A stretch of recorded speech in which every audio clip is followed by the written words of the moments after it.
Für mich ein ganz großes Highlight der Show, mal abgesehen vom neuen 911er Porsche, ist der neue Mazda 3, wie man hier sieht. Ich glaube, nächstes Jahr Monat auf den Markt kommen und ist eine komplett neue Konstruktion, also eine neue Plattform, neue Motoren und so weiter und so fort.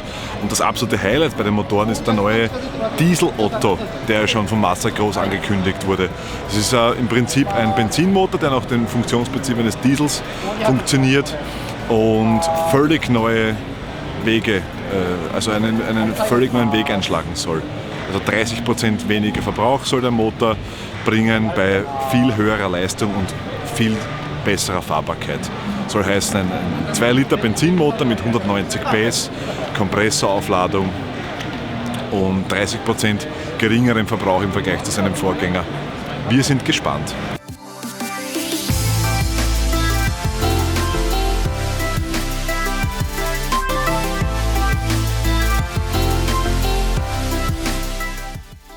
Wenn man sich das Crystal Soul Red von Mazda 6 anschaut, als das damals rauskam, dachte ich mir schon, schöner geht's eigentlich nicht. Aber dann habe ich gerade den Mazda 3 gesehen und hier hat man dann den direkten Vergleich. Also die Lackierung ist nochmals heller geworden und mit nochmals mehr Metallic-Partikel. Das fetzt richtig ins Auge. Das ist unglaublich. Ich meine, schaut euch bitte dieses Rot an. Das ist so unglaublich arg. Wir versuchen das wirklich nachher in der Nachbearbeitung den Farbton annähernd an die Realität anzupassen, aber das muss man live gesehen haben. Es ist unglaublich, das ist wirklich das schönste Rot, das ich jemals in meinem Leben gesehen habe. Also das ist wirklich, da sieht man, dass mir da wirklich Gedanken gemacht worden sind. Also wir sind jetzt übrigens im neuen Dreier Mazda sitzen wir.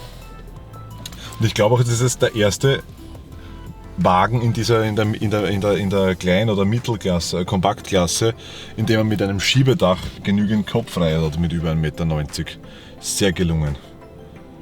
Auch der Display da oben gefällt mir sehr gut. Ich kann das zwar jetzt leider nicht einschalten, wir sitzen hier in einem Presseauto. Leider nicht möglich. Aber es gefällt mir sehr gut. Die Lautsprecherabdeckungen sind jetzt richtig edel, in Edelstahl, mit Löchern gebohrt. Schaut sehr wertig aus. Ich habe mich schon im letzten Video als großer Fan der Marke Mazda geoutet, aber die neuen Modelle sind wirklich der Beweis dafür, dass man sich dafür auch nicht schämen muss. Es ist wirklich gut gelungen.